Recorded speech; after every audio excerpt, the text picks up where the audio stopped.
계속해서 묵상합니다. 야고보서 3장 1절에서 12절까지 말씀 보겠습니다. 야고보서 3장 1절에서 12절까지 말씀입니다.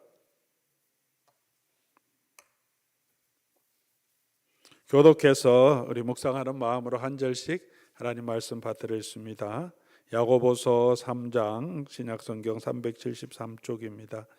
내 형제들아, 너희는 선생된 우리가 더 큰 심판을 받을 줄 알고 선생이 많이 되지 말라.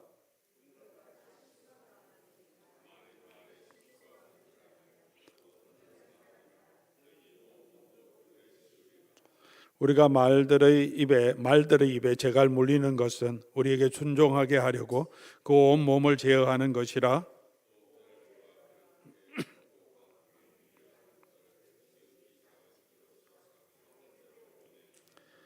이와 같이 혀도 작은 지체로 돼 큰 것을 자랑하도다. 보라, 얼마나 작은 불이 얼마나 많은 나무를 태우는가.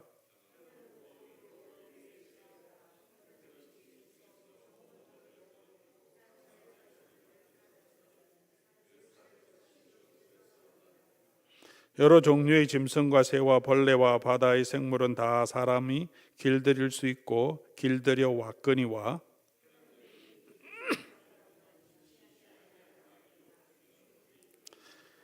이것으로 우리가 주 하나님을 아버지를 찬송하고 또 이것으로 하나님의 형상대로 지음을 받은 사람을 저주하나니,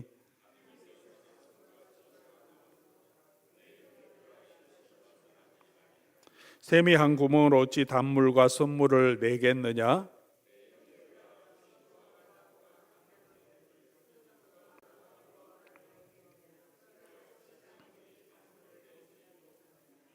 아멘. 계속해서 우리 야고보서를 계속 묵상해 나가고 있습니다. 오늘은 혀에 대한 이야기를 야고보가 성도들에게 주고 있습니다. 말 한마디가 사람을 살리기도 하고 또 무너뜨리기도 합니다. 성경뿐만 아니라 우리가 일생을 살아가면서 사람들이 많은 말에 대한 많은 지혜의 말을 하죠. 말 한마디로 천냥빚도 갚는다, 그런 말도 우리가 합니다. 그렇게 말이 중요하죠. 칭찬 한마디에 무겁던 발걸음이 또 가벼워지기도 하고, 비난 한마디에 하루 종일 마음이 무너질 것 같은 그런 마음으로 지내게 될 때도 있습니다. 그만큼 우리 말은 강력한 영향력을 가진 것이라고 오늘 야고보도 말합니다. 오늘 이 말씀을 통해서 야고보서 우리 3장 1절에서 12절까지 이어지는 이 말씀을 통해서 우리의 혀를 다스리는 지혜를 배우자는 주제로 함께 말씀을 나누려고 합니다. 오늘 야고보는 본문의 본론에 들어가기 전에 먼저 선생된 우리가 라고 말합니다. 너희는 선생된 우리가 더 큰 심판을 받을 줄 알고 선생이 많이 되지 말라. 그리고 2절에 이어서 우리가 다 실수가 많으니 만일 말에 실수가 없는 자라면 곧 온전한 사람이라 능히 온몸도 굴레를 씌우느니라.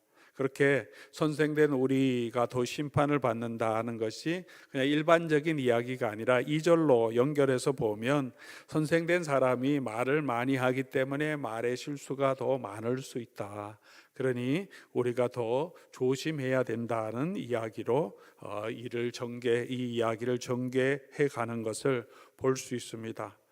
말을 많이 할수록 또 그 말대로 다 살아가지 못하고 또 말의 실수도 더 많이 있고 또 영향력이 선생이라고 하는 리더라고 하는 영향력이 있을 때 그 사람의 말이 훨씬 더 공동체에 더 파급 효과가 크기 때문에 리더의 말이 굉장히 중요합니다. 영향력이 없는 사람 한 사람의 말은 크게 그 공동체에 영향을 미치지 못하죠. 교회도 마찬가지겠죠. 목사의 말이 굉장히 중요하죠. 한마디 말을 잘못할 때는 실수할 때는 많은 성도들이 상처를 입고 교회가 어려워질 수도 있습니다. 또 장로님들의 말도, 또 포도원이라면 포도원 리더의 말이 중요하죠. 멤버가 어떤 말을 실수하는 것보다 리더가 실수할 때 그 영향력이 훨씬 커집니다. 가정에서도 마찬가지겠죠. 자녀들보다는 부모님의 말이 훨씬 중요하고 그 가정에 더 큰 영향력을 미칩니다. 직장에서도 마찬가지죠. 직장의 리더들, 국가에서는 국가의 지도자들의 말이 중요합니다. 리더들의 말 때문에 우리가 많은 어려움을 겪고 있는 그런 삶을 보기도 합니다.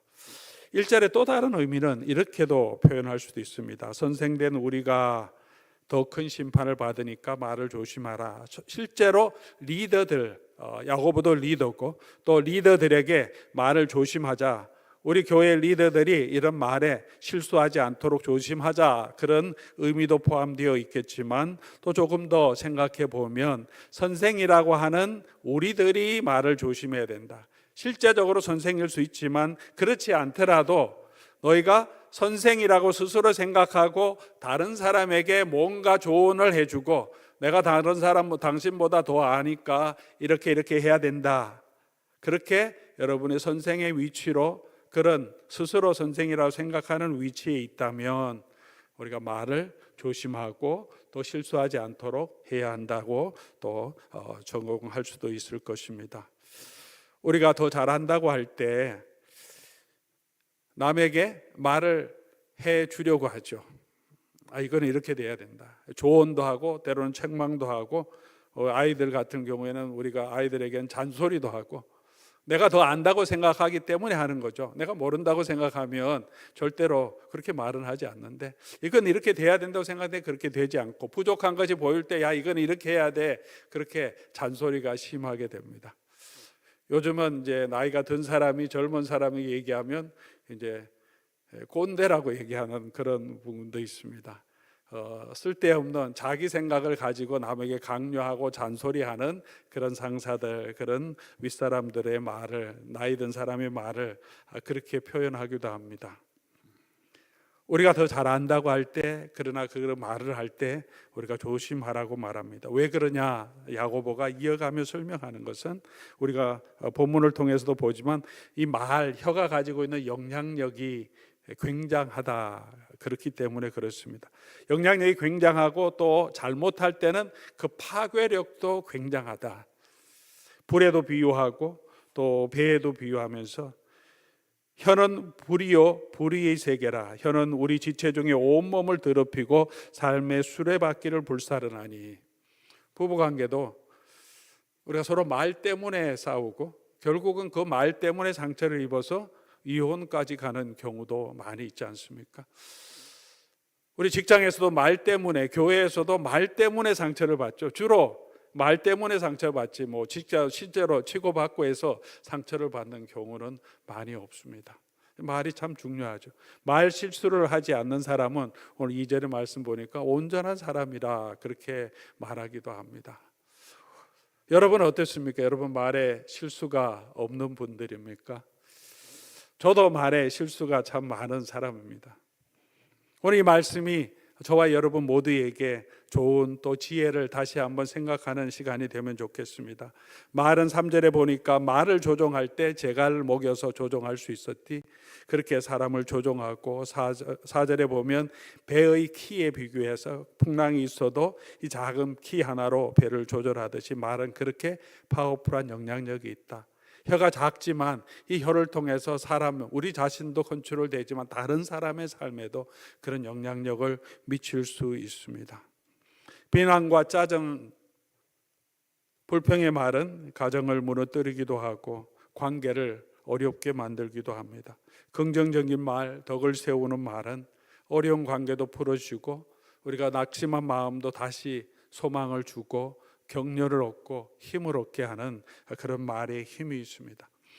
가끔씩 인용하는 이야기고 제 마음속에 참 그 부모가 대단하다, 그런 강한 감동이 있어서 제가 늘 기억하는 내용인데요.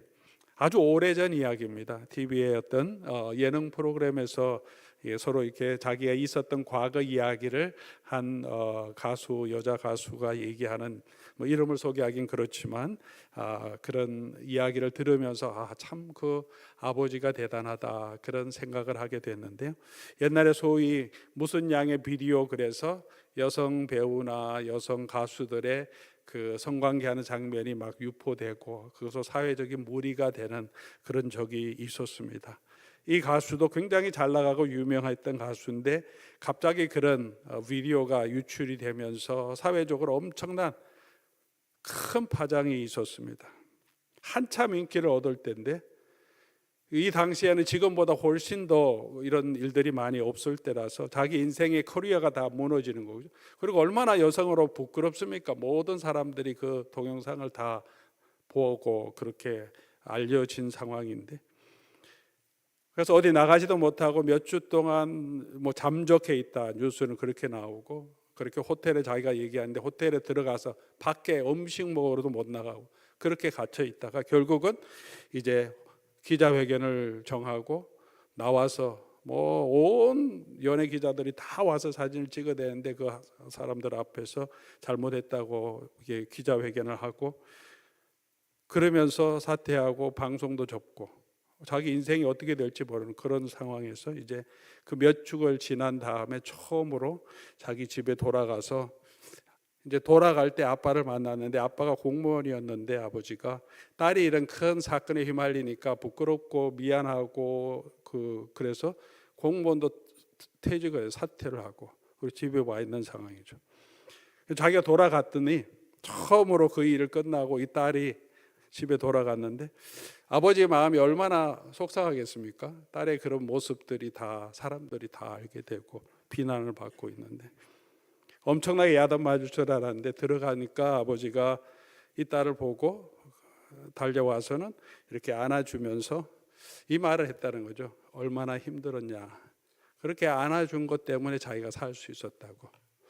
거기서 야 너가 아무리 안타까워도 어떻게 너가 그런 짓을 하고 그러고 다니냐 이런 말을 했으면 이 딸이 집안에서도 있을 수 없어서 어떤 극단적인 선택할지도 모르는데 그런 부끄럽고 민망한 마음으로 아버지는 직장까지 다 내려놓고 왔는데 그래도 그 딸의 마음을 생각하고 너 얼마나 힘들었니? 그 한마디 아버지가 안아준 것 때문에 자기가 살 수 있었다고. 그래서 수년 동안 공백기를 지나고 지금 다시 복귀해서 참 잘 활동하고 있습니다. 이 말이 그때 어떤 말을 하느냐? 어떤 말을 하든 아버지나 딸이 안타까워서 사랑하는 마음을 하겠죠. 왜 그렇게 했느냐? 그런데 어떤 말을 하느냐에 따라서 이 딸의 마음을 세워주고 위로하고 한 영혼을 살릴 수도 있고 때로는 그 말이 비수가 되어서 이 딸을 절망으로 이끌어 갈 수도 있습니다. 우리가 야단을 칠 수도 있고 잔소리를 할 수 있습니다. 우리 감정에 치우셔서. 그러나 우리의 말 한마디가 얼마나 다른 사람에게 중요한 임팩트, 영향을 미치는지는 우리도 많이 경험하고 있습니다. 잔소리를 한다고 변화되는 사람은 없다는 것은 누구나 잘 알고 있습니다. 그럼에도 불구하고 우리는 또 잔소리를 합니다. 싫은 소리를 합니다. 그러면 우리의 속이 후련해지느냐 하면 순간적으로는 후련해질 수 있지만 결코 기쁨이 없습니다. 그 순간에만 후련하지 그 일을 통해서 다시 또 처리해야 될 일들이 더 많이 생길 수밖에 없습니다. 5절 혀는 이와 같이 작은 지체로도 큰 것을 자랑하고 얼마나 작은 불이 얼마나 많은 나무를 태우는가. 말 한마디가 그렇게 작지만 얼마나 큰 해를 입히는가 우리가 기억하라고 말합니다. 강력하게 그렇게 얘기하죠. 6절 8절에 혀는 능히 길들일 사람이 없나니 쉬지 아니하는 악이요 죽이는 독이 가득하다. 반대로 영향력이 있기 때문에 정말 시적절한 말은 또 정말 죽어가는 사람도 낙심한 사람도 다시 힘을 얻게 해서 살리는 그런 말이 됩니다. 우리가 에스라서를 묵상하지만 에스라서 속에서 이스라엘 백성들이 성전을 짓다가 낙심해서 지금 학교에서도 같이 묵상하고 있는데 낙심해서 좌절하고 있을 때 바깥에 반대가 있고 내부에 분열이 있을 때 학개와 스가랴 선지자가 나타나서 여러분이 이걸 할 수 있습니다. 하나님이 결국 우리를 축복해 주시고 하나님의 종 스룹바벨을 들어서 인장같이 만들어 주시고 하나님이 이렇게 우리는 보잘 것 없지만 나중에 이 우리를 들어서 모든 열방을 다스리는 그런 나라로 세워주실 것입니다. 그런 격려를 통해서 이스라엘 백성들이 힘을 얻고 여러분이 하는 게 꼬라지가 뭡니까? 이런 말이 아니라 적고 부족하지만 그들에게 힘을 주고 격려하는 이 학개와 스가랴의 말을 통해서 낙심한 사람들이 다시 일어나서 우리가 이 성전을 마무리합시다. 그렇게 일어나서 성전을 마무리하는 모습을 우리에게 보여줍니다. 말은 그렇게 중요합니다. 또한 말이 얼마나 파괴적인지도 우리가 기억하면서 우리가 말에 실수가 하지 않도록 지혜로운 말을 할 수 있도록 우리 자신을 잘 돌아볼 수 있도록 오늘 이 야고보가 주는 이 말씀을 우리가 깊이 함께 새겨들면 좋겠습니다. 그러면 우리가 어떻게 우리가 지혜로운 말을 할 수 있을까? 우리의 말을 새롭게 할 수 있을까? 파괴적인 말이 아니라 세워가는 말을 할 수 있을까요? 말은 마음의 거울이기에 우리가 마음을 새롭게 해야 우리가 말이 다른 사람의 덕을 세우는 그런 말이 될 것입니다. 언어의 문제는 우리의 입술의 훈련으로만 되지 않습니다. 마음이 변화되지 않으면 우리 말은 마음에서 나오기 때문에 우리의 말이 결코 바뀌어지지 않을 것입니다. 한 마음으로 어찌 찬송을 하고 또 사람을 저주할 수 있겠습니까? 마음이 있는 대로 하게 됩니다. 예수님께서도 이렇게 말씀하시죠. 누가복음 6장 45절에 마음에 가득한 것을 입에서 말한다. 마음에 악독한 것이 있으면 그게 나올 수밖에 없다라고 말합니다. 그러므로 우리가 해야 될 것은 먼저 우리 마음을 새롭게 해야 합니다. 로마서 12장 2절 말씀처럼 너희의 마음을 새롭게 함으로 변화를 받아. 우리 마음이 변화되지 않으면 우리의 입술이 변화될 수 없어요. 좋은 말 아무리 하려고 하더라도 우리 마음속에 답답하고 속상하고 짜증나는 마음이 있으면, 증오하는 마음이 있으면, 미워하는 마음이 있으면 사랑의 언어가 나올 수가 없을 것입니다. 우리의 마음은 우리의 생각의 지배를 받습니다. 또 생각이 바뀌어야 마음도 바뀌고 마음이 바뀌어야 우리의 입술도 변화됩니다. 부정적인 생각이 바뀌고 하나님의 은혜로 우리가 채워져야, 그렇게 우리의 마음이 바뀌어져야 우리 입술에서 선한 말이 나올 수 있습니다. 하나님의 마음으로, 하나님이 주시는 마음으로 우리 마음을 바꿀 수 있는 것은 어떻게 우리의 마음이 변화됩니까? 성령께서 우리에게 새 마음을 주셔야 하는데 그 새로운 마음, 우리의 마음이 변화될 수 있는 것은, 그런 마음을 가지기 위해서는 먼저 복음의 진리로 우리 마음에 채워져야 합니다. 복음의 진리라는 것이 무엇입니까? 복음이 무엇입니까? 예수님이 아니면, 예수님의 은혜 아니면 나 같은 죄인이 이런 하나님의 은혜 앞에 이런 구원을 얻을 수 없는 자임을 우리가 절실하게 느끼는 것이 복음의 은혜지 않습니까? 다 갚을 수 없는 그런 은혜를 받은 사람이라고, 나 같은 죄인 살리신 주 은혜의 놀라움이 가득할 때, 그런 용서함 받은 사람임을 알 때 우리의 마음이 하나님의 은혜로 채워지고, 그런 정말 은혜의 마음, 겸손한 마음, 하나님의 은혜에 충만할 때 우리가 다른 사람들도 우리가 포용할 수 있고 사랑할 수 있고 세워갈 수 있는 그런 말이 우리 속에서 나오게 될 것입니다. 우리의 말이 순화되고 그 말에 용서가 있고 겸손함이 있기 위해서는 우리 속에 예수 그리스도의 은혜가 있어야 합니다. 저의 삶을 돌아볼 때도 그런 것 같아요. 마음에 은혜가 있을 때, 하나님의 은혜와 사랑이 있을 때는 힘든 환경이라도 우리 말에 날이 서 있지 않고 서로 이해하고 사랑하고 섬겨주는 마음, 그런 말이 나오는데, 은혜가 없으면 작은 일에도 더 짜증나고 원망하고 속상해하고 불평하는 말이 나오게 될 수밖에 없더라고요. 여러분은 어떻습니까? 우리 마음이 변화되기 위해서 우리 마음 속에 먼저 하나님의 은혜로 채워져야 합니다. 우리 말에 실수가 많다면 먼저 점검해 보아야 될 것은 우리의 마음에 정말 하나님의 은혜가 있는가? 내가 정말 그런 나 같은 죄인을 살리신 하나님의 은혜, 예수 그리스도의 은혜에 대한 감격과 감사가 있는가? 그 은혜가 회복되지 않으면 우리의 말이, 우리의 마음이 회복되지 않으면 우리의 말이 바뀌지 않을 것입니다.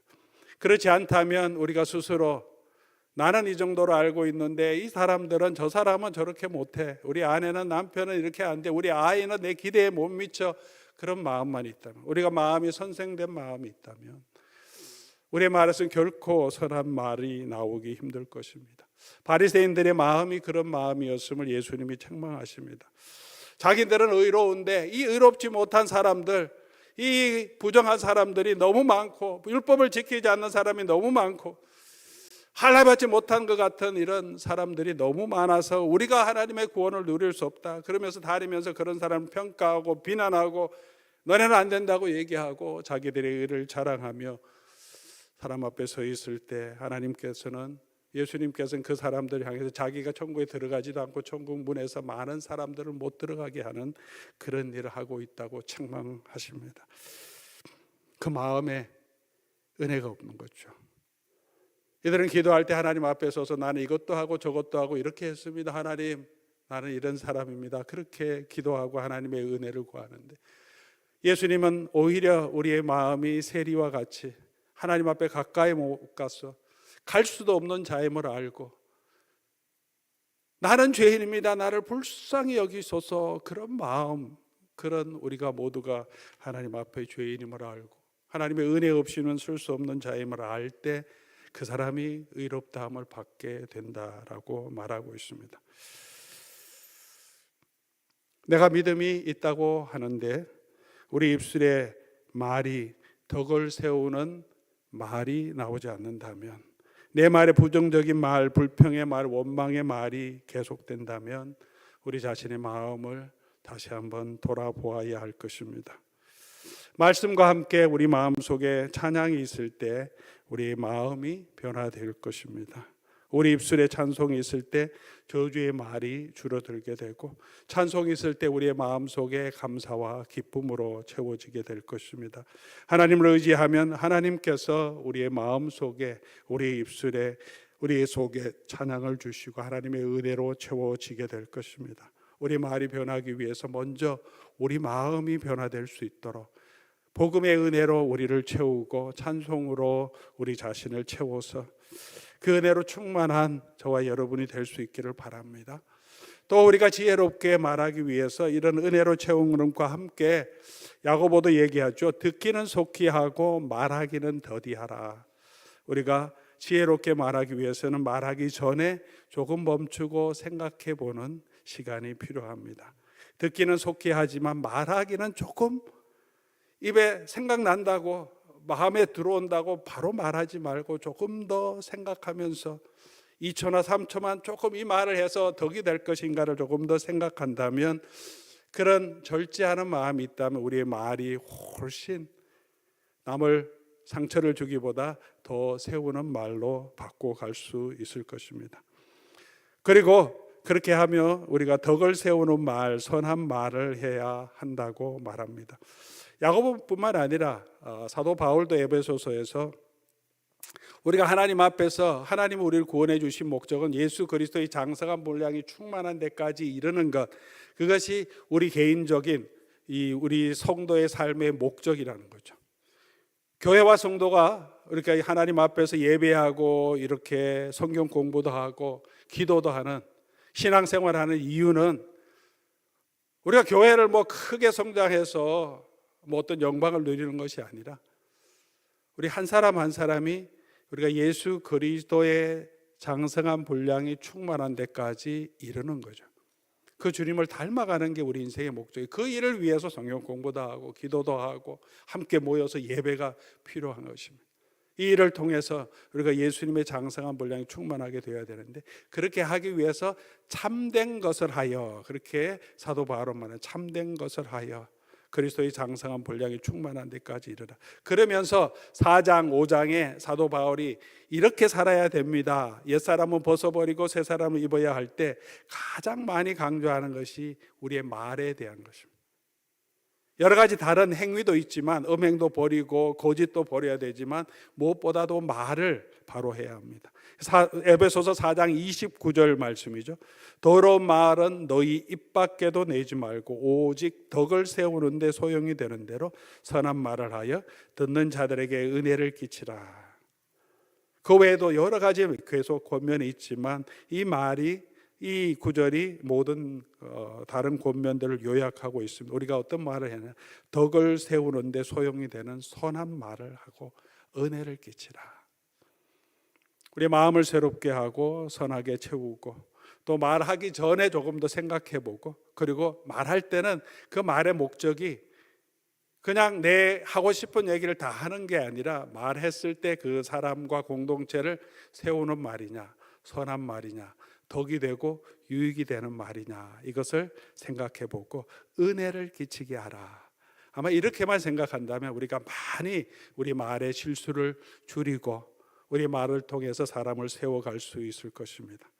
덕을 세우는 말은 어떤 말이겠습니까? 에베소서도 여러 가지 말을 하고 있지만, 심리 치료를 하고 상담을 하는 많은 분들이 내담자를 상담하고 가장 그들이 듣고 싶고 많이 힐링이 되고 치유가 되는 말 5가지가 있다, 그렇게 정리하는데, 아마 이런 말들이 우리의 마음도 치료하고 사람도 덕을 세우는 말이 아닐까 생각합니다. 좀 구체적으로 어떤 말이 우리 마음에 덕이 되고 사람의 마음을 치유하는 말인가?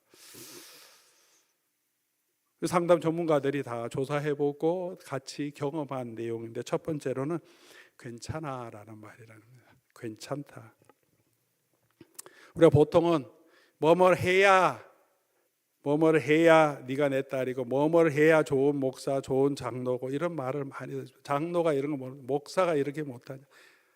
남편이 아내가 뭘 해야 되는 조건을 많이 갖추면 그게 우리의 마음에 상처가 될 때가 많은데, 또 신앙인이라면, 믿는 사람이라면 이렇게 해야지 이렇게 말하는 것이 상처가 되는데, 좀 실수해도 좀 부족해도 그래도 괜찮아, 그런 말이 많은 사람에게 격려가 위로가 된다고 말합니다. 아니, 실수하면 따끔하게 얘기해야지. 얘기할 때도 필요하지만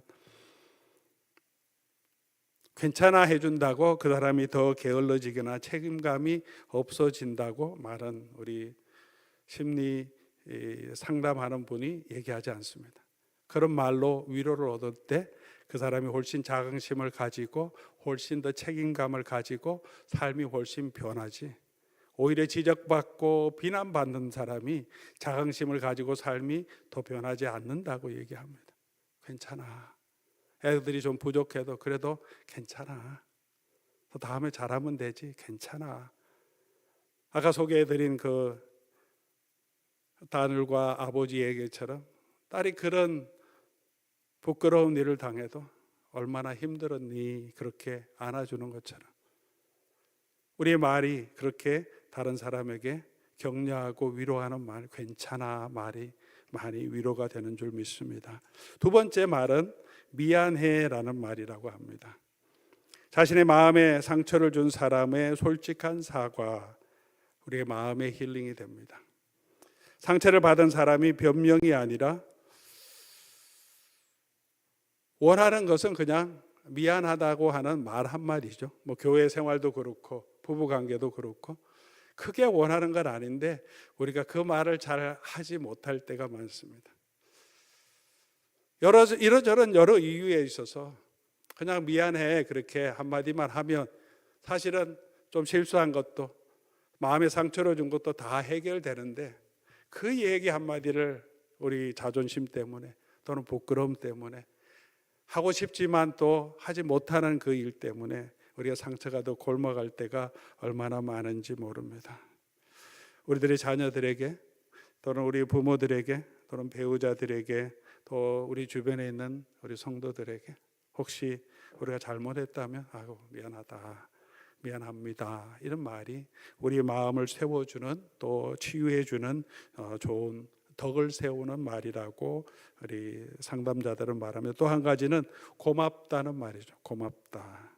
호의를 베풀어 준 사람에게, 수고하는 사람들에게, 식당에 가서나 어떤 길에서나 수고하는 사람들에게 땡큐라는 말이 당연하게 생각하지 않고 그 땡큐라는 말 한마디가 굉장히 격려와 힘을 준다는 것이죠. 아, 네가 내 딸이라서 참 고맙다, 옆에 있어줘서 참 고맙다, 이렇게 가정을 위해서 남편에게 이렇게 참 수고해줘서 고맙다, 아내에게 정말 이렇게 수고해줘서 고맙다, 우리 서로에게 그런 말이 우리 마음을 격려하고 위로해 주는 것 같습니다. 아마 여러분도 그런 말을 들을 때 위로가 되지 않습니까? 누가 목사님 참 수고해서 참 고맙습니다, 말씀 때문에 참 감사합니다. 이런 말을 저도 많이 위로가 되거든요.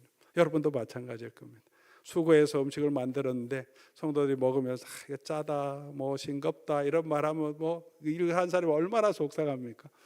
그럴 수도 있죠. 만들다 보면 좀 냄새도 날 수도 있고 그럴 수도 있는데 그래도 뭐 그래도 괜찮습니다. 그래도 맛있다고 수고 뭐뭐 하셨다고 감사하다고 그런 힘을 얻고 더 그 일을 잘할 수 있지 않겠습니까? 또 한 가지는 용서해라는 단어죠. 우리가 남을 잘못했을 때는 미안해하고 또 어떤 사람이 나한테 잘못했을 때 그 분노를 그대로 가지지 않고 용서해 주는 거예요. forgive you. 괜찮아.